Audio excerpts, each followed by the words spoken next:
Floridians, Catherine Newman. I'm a real estate agent with Allison James here in Southwest Florida. Today I'd like to talk with all Floridians, specifically those of you or maybe someone you know that had a difficult time during the pandemic the last few years paying their mortgage, maybe paying their property taxes, their HOA dues. We're going to talk specifically to you because the time has come for the funding that the American Rescue Plan Act of 2021 promised to give is now available in Florida. And I'm going to tell you how to get it, how to be eligible, and what the money can be used for, so stick around.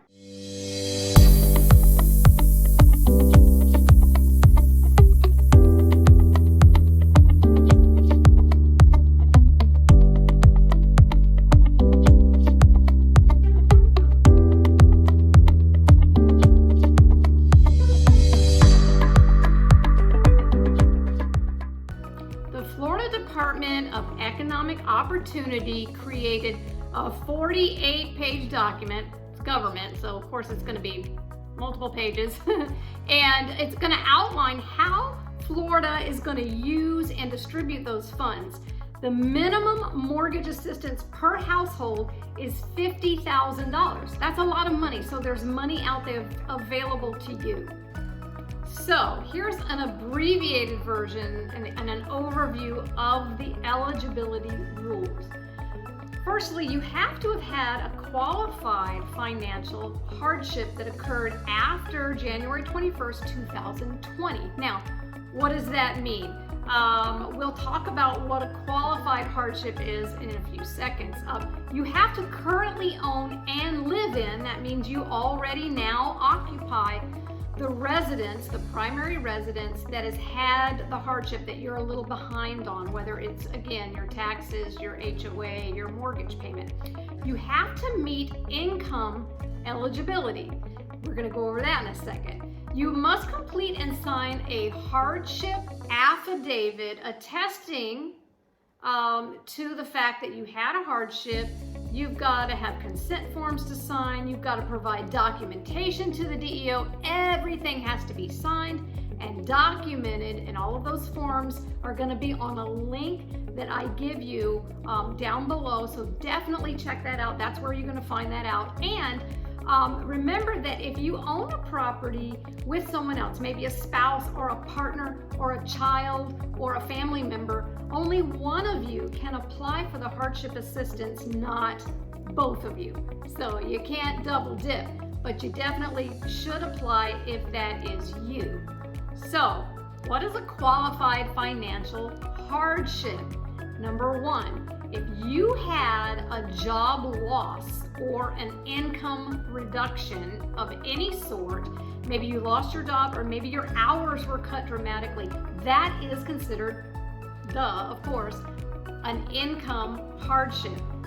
So definitely you apply if you meet that qualification. The other one is if your living expenses increased because you were taking care of someone that had the coronavirus. Perhaps someone was ill, you were taking care of them, helping to take care of them, and your expenses increased in your home. So you can provide documentation for that, and you are also eligible. You must meet income eligibility. What does that mean? Well, incomes must be less than or equal to 150% of an area's median income, or 100% of the median U.S. income, whichever is greater. So that's so hard to figure out. That's why I've got this PDF. It really goes by section for what area you're in Florida, whether it's up north or it's central or it's south, east, west. It's going to go through those different areas, and it's going to tell you what the median income. So you'll be able to figure that out. You've got to go to the PDF though to check that out. And you have to prove that you have an eligible property in order to get the assistance funding. What is that? Well, if you have a single family home, that's eligible. Let's say you have a paired villa, which are very common in Florida, where you have single families, but they're joining maybe one wall in the garage. That's called a paired villa. Those are detached and attached single-family homes. They both are eligible. Also, condominium units are also eligible for funding. Let's say that you own a fourplex. You have to live in one yourself as your primary. Perhaps you rent the others out. Then you would be eligible. If you own a fourplex as an investment and you don't live in any of the units, then not going to work. You're not eligible. So definitely check that out on the PDF as well.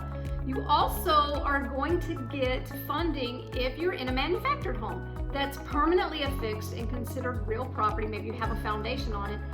Also, mobile homes that aren't affixed to a permanent foundation. Maybe you're on a skirt or something. Now remember, you're like, well, what's the difference? The difference between a mobile and a manufactured home, I've got all the details in this video here. If you're ever wondering what the difference is between modular homes, manufactured, mobile, it's in this video. But definitely check that out on the PDF. Let's talk about properties that are not eligible, ineligible properties that will not receive funding through the Economic Assistance Program. That would be vacant or abandoned houses. If it's a vacant house, nobody's been in it forever, or you've just abandoned it, then of course there's not going to be any funding for that. If you have a second or vacation home, it's not your primary residence, they are not eligible for funding. And also, of course, we've already said this, investment properties are not available for any of this homeowner assistance funding. Now, if you have a second home and you use it as an investment property, or maybe it's a second home and you're a snowbird, you're just there a few months, and you got behind on your primary, then definitely give me a call, because you know you're going to make a lot of money if you sell your investment property, if you sell your second home. So that's an option for you, which is why it's not eligible for this program, because they know that you can sell it, especially in today's market when things are going for crazy amounts. If you're in that place, definitely give me a call. We can look at your options, hopefully help you get caught up on your primary residence. So give me a call if that's you. So let's say you've made it through the registration, you're eligible, you've filled out the application, you've supplied all of the documentation, and they say, hello, homeowner, we'd like to help you with some of this funding. How can the money that they allot to you, what are the allowable uses for that money? So here they are. Your first mortgage, of course, is eligible, and that would include your principal, your interest. That would also include any late fees or charges that you had when you got behind. Same with a second mortgage. That's also eligible for these funds. Manufactured or mobile home loans also can receive funding and use the funds for those types of loans.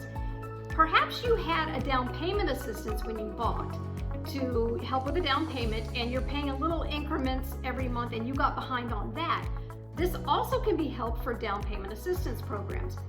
It can be helpful for your escrow. That would be property taxes, your homeowner's insurance, flood insurance.